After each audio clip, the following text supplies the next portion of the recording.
right, guys, welcome back. And joining me at this time is the Vanilla Gorilla himself, Jason Witt. How you doing today, Jason?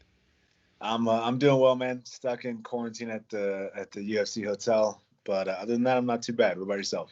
I'm doing pretty good. And hey, listen, there could be a lot worse places you could be stuck. At least knowing that you're stuck in that hotel, that means 5 days coming up. That's true. Saturday, it's coming around quickly. We're just kind of playing the waiting game now. Don't really have much of a choice. Now, Matt Semmenberger, you are taking him on this weekend. How do you feel about that matchup?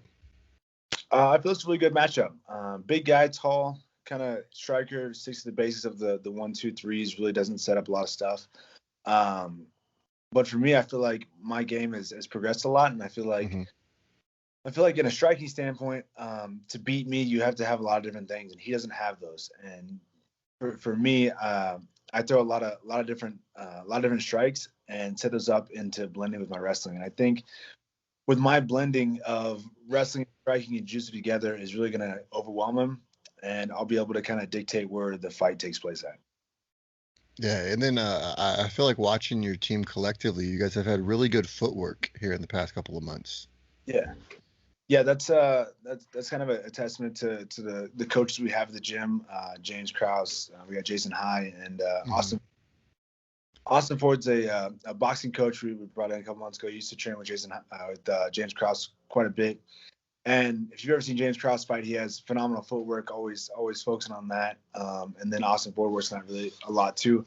So having those two guys kind of really just helps out. Even if you're not intentionally trying to work your footwork, you're around people that are constantly working good footwork. So it's always gonna apply.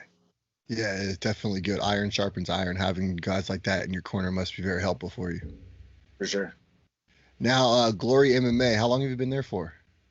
I want to say almost 7 years now, 6-7 years now. So it's been a minute. Yeah, I mean, James Krause, like we just talked about earlier, one of the most busiest guys at MMA right now. It seems like he's everywhere every week. He seems like he's on TV cornering somebody. Yeah, I think we have for 6 weeks straight, we had a person or somebody in the UFC on one fight card. Yeah, man. So he's been in every single one. I imagine he's losing line by now, but I think he'll get a break after next week. That's it. That's a plus. So we had you had Megan, you had Derek Minner, Kevin Julia Marquez, Tim Elliott, Megan. You got Grant Dawson after me. Damn. So yeah, it's a plethora of Glory fighters coming up on the fight scene. But Yeah. that's a testament to what we're doing at the gym and what we're doing in terms of staying ready and just being in the gym every day consistently with great training partners, great coaches. And those are just the guys that we see. I mean, you guys probably have a plethora of guys down the pipeline. Yeah, we still have Zach Cummings 3 weeks after that. We have Jeff Molina, his making his UFC debut. Gina Mazzani's back in action again too. We also had FAC, which is a local show, which is a lot of the fighters too. Which I think we probably had at least 10 to 12 fighters on that card, and that was Friday night. That's half the card. Yeah, so I mean, we have a lot going on, and everybody's in the gym just grinding day in and day out. So it's really been a pleasure to kind of be a part of this. You know what I mean? And to join in on all the fight camps. For you, how has that helped you with your camp? Did you guys have anybody? Obviously, you have a plethora of guys there. Do you have anyone specifically to mimic what Matt does? Man, we have so many guys. I get a good look from everybody. I put a lot in with Julian Marquez, who's an 85er, just fought Maki Patoli. Yes. I trained a lot with Julian because I am Maki's size and Maki's style a little bit. So I got a lot of good work with him, and he's a lot bigger guy, good boxing, good wrestling. So he was a good factor that played into to my camp. Also put a lot of work in. A lot of live rounds with Grant Dawson. I don't know if you know. He used to be a 145er, he's 55er now, but one of the most savage grapplers there are in the games. Like people underestimate that kid so much, and it's been a lot of hard days with him, and it's paid off a lot. I think they might have underestimated him because we've kind of watched him grow up in the UFC. He's kind of developed in front of our eyes, and we have never actually seen a full finished product of him. No, man, that kid, he's in the gym all day long, every day. He lives that lifestyle 100%.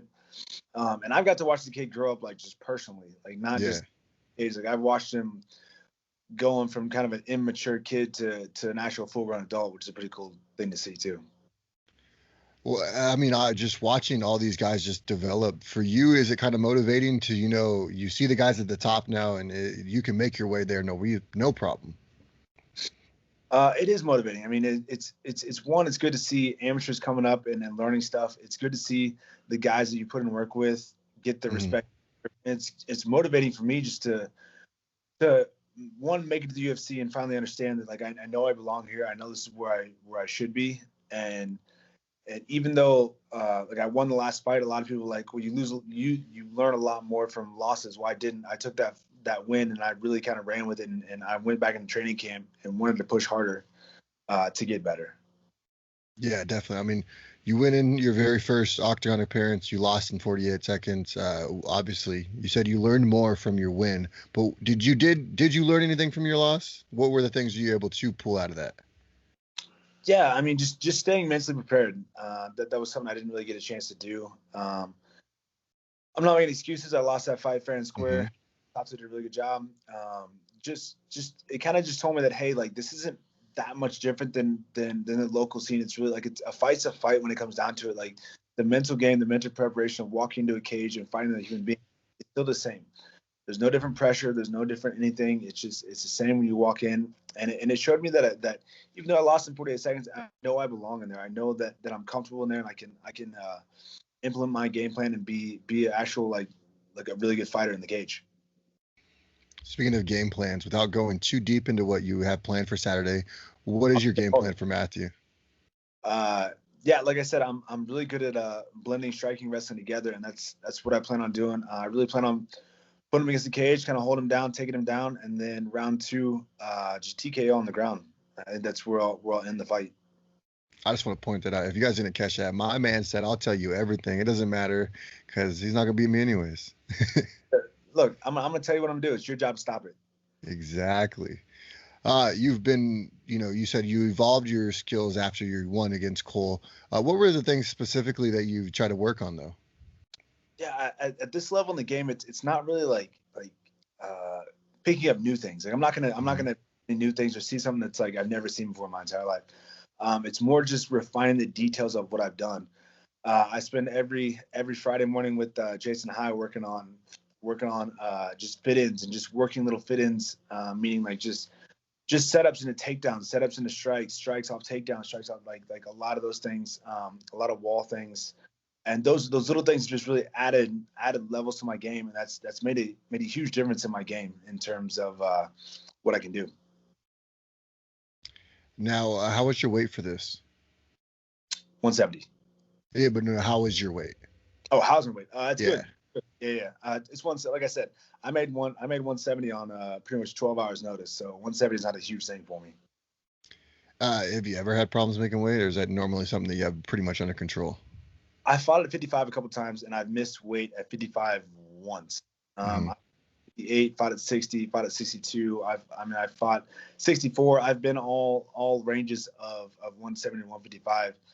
That one I just didn't know how to cut to 55 well. I didn't do the things right, and it cost me. The guy actually didn't fight me, even though I offered him my entire purse. But that's Well, wow. Yeah, I missed weight by, I think, 2-3 pounds maybe.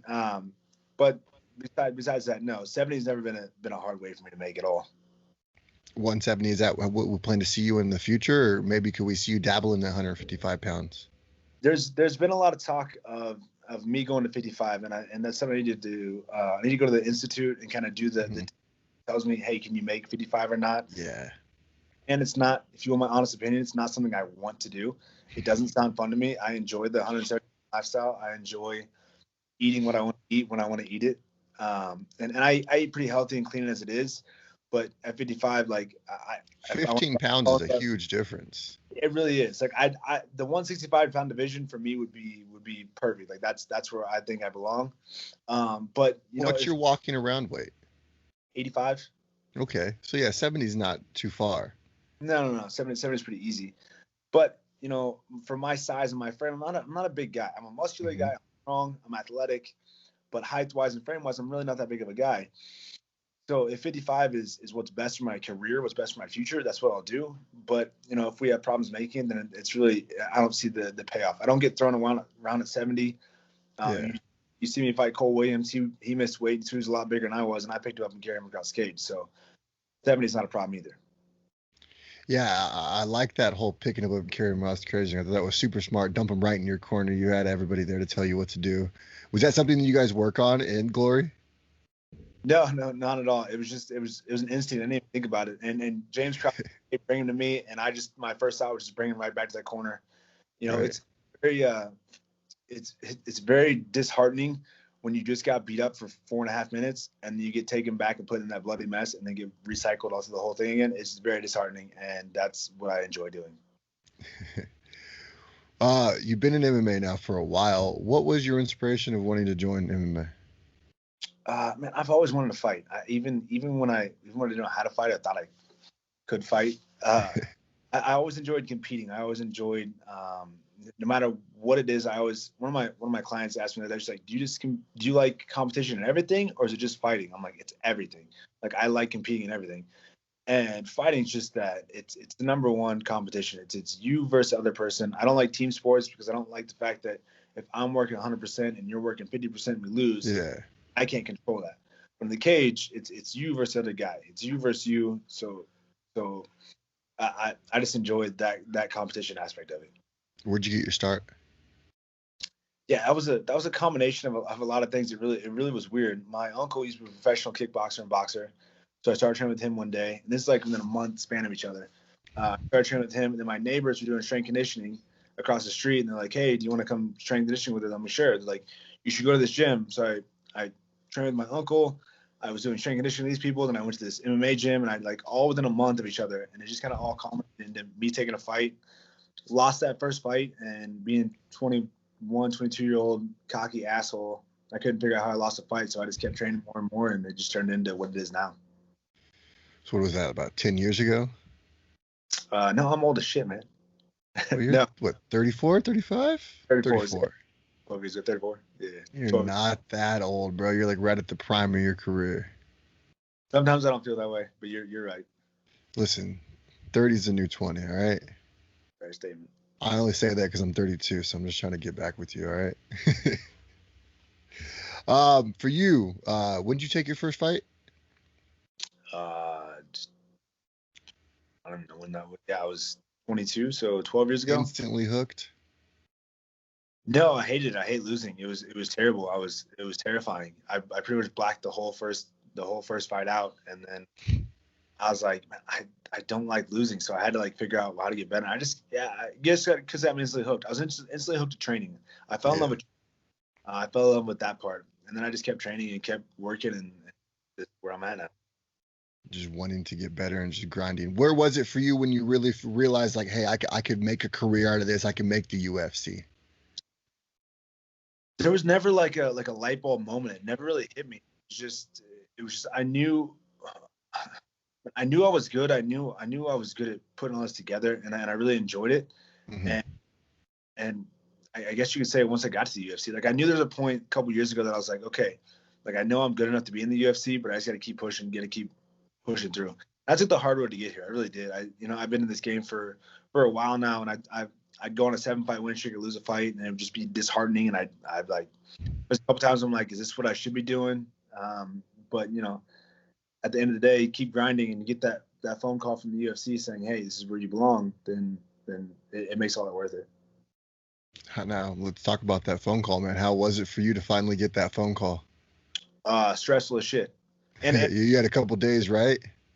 Yeah, 48 hours notice. It was I was at work. It was about 12:45 in the afternoon. They said, hey. Did you have any medicals done? None. I'll get to that.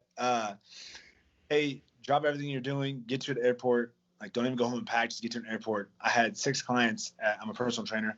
I had 6 clients, and I literally just canceled all my clients. Drove home, packed a bag. They're like, hey, you got to get blood work. So I had to drive all up north, get blood work done. I made it to the airport by 2:10. Mind you, I got the call at 12:45, and I live about 45 minutes in the airport. So it was super stressful, but super exciting at the same time. Balls to the wall the whole time just till you got there. Pretty much. And how was the wait when you got the phone call?